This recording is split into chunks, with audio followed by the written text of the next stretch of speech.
Lydia in Los Angeles also. Hello. Hi, Glassers. You are not Charlie Checkham, I'm sure of that. I am absolutely not. And, wow, it's kind of amazing how that guy keeps getting through, but... it's hard work screening the calls. Don't rag on the call screeners. No, it's okay. It's okay. No, I understand. I mean, anyway, I just called to discuss the subject of present-mindedness, how it is both exploited and ignored in modern-day apologetics, and has even been both exploited and ignored throughout the history of apologetics. Present-mindedness, you said? Yeah. Yes, present-mindedness.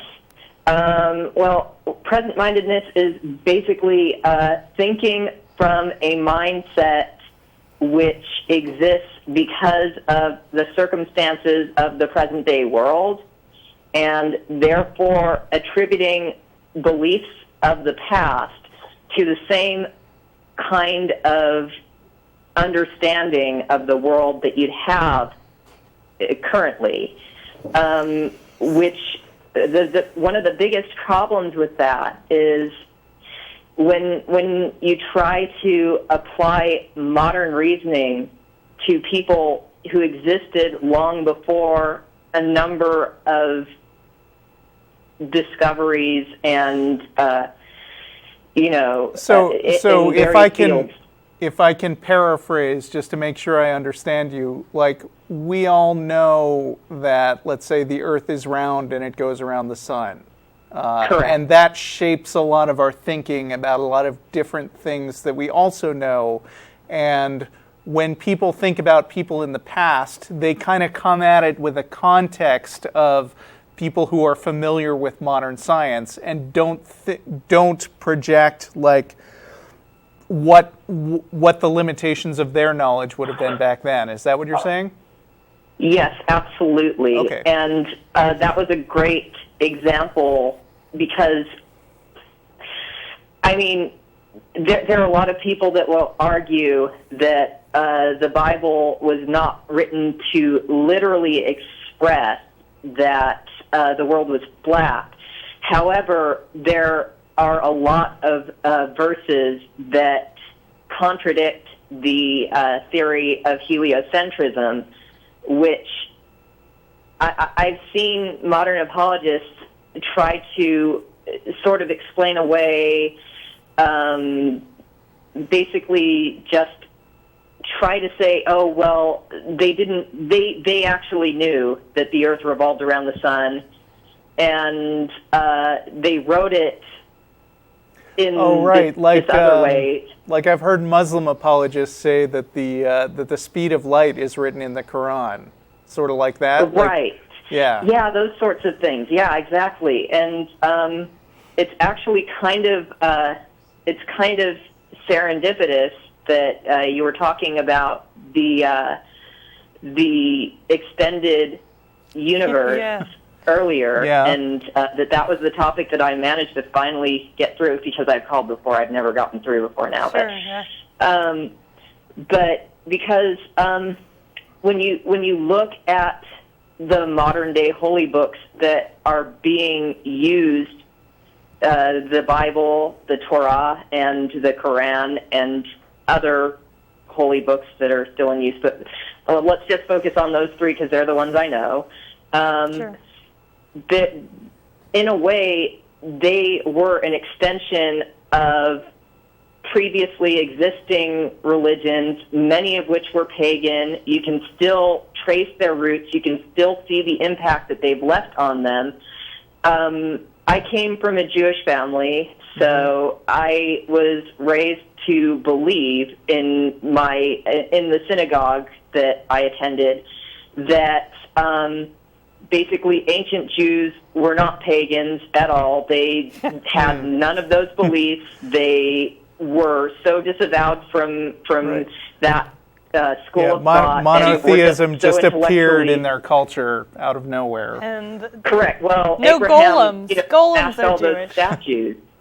Yeah. So because he knew, and, he wasn't favoring one of the statues. That's what they tell me, that's what they're going to say. Well, he wasn't favoring the statue he didn't smash. Well, how do we know that? I mean, if any of this is even true, how do we know that he didn't choose the whichever God he liked the best and say, well, that's the real one? But, looking at it from even back that far, when people started to, spread the story of Abraham, that was still looking at it from a present-minded viewpoint even at the time. The people back then, they weren't, I mean, some of them weren't even fully monotheistic, and yet they were saying that, oh, well, we have a superior, way of looking at things, and, it's so far advanced from past systems, because, and so that's, I'm sorry, I'm a little bit nervous. Well, we have a few minutes left. Is there anything in particular that you'd like us to discuss with you about that? I just kind of wanted to get some feedback on what you thought about it, and maybe how to respond to that if I choose to respond to it. I mean, a lot of things are pretty obvious, but... How to respond to people saying that ancient people had knowledge they had no way of knowing? Well, yeah. In a way that, I mean, I realize you can say that and you can point to sources of, well, like I think I mentioned geometry wasn't really a developed field of mathematics at the time that the Torah was written. Right. Well, I mean, even if you back them into a corner and you say, and they have to admit something that was just completely not real, they'll say, well, it was a miracle. Right. So, I mean, we had the Christian guy who agreed that, maybe there could have been a snake that was as big as a hill. Yeah, that guy was willing to take the folklore seriously. Created a lake and a lock. Because who are we to say it didn't happen? Right. Yeah. I mean, the thing is, we talk to people on the show, but we're not necessarily talking to those people. I mean, we're talking with them, but when we've got a guy like that hardcore creationist, the best you can do is use him to make a point, because I have no expectation of changing that guy's mind or on anything. And if you see, people see us doing the show sometimes and think, oh, they're trying to change the minds of all those people, and I can do that too. And then they talk to their relatives, and they're like, oh, this guy's not budging at all. I must be doing it wrong. And no, you're not necessarily doing it wrong. You just can't change some people's minds. Yeah, you don't have a hang-up button. Right. No, I don't. Which is what's our advantage. Yeah, so when you're dealing with this stuff in interpersonal relationships, you've got a choice of talk about it as long as it's entertaining to you and as long as you think the other person is getting something out of it. And then when you get bored, just say, I'm tired of talking about this topic now, let's talk about sports. Right. Okay. Also, just as a brief aside, I noticed one of the Irish folk tales that you were talking about has a lot of similarities with stories told by Baron Munchausen in the I think it was the 1800s.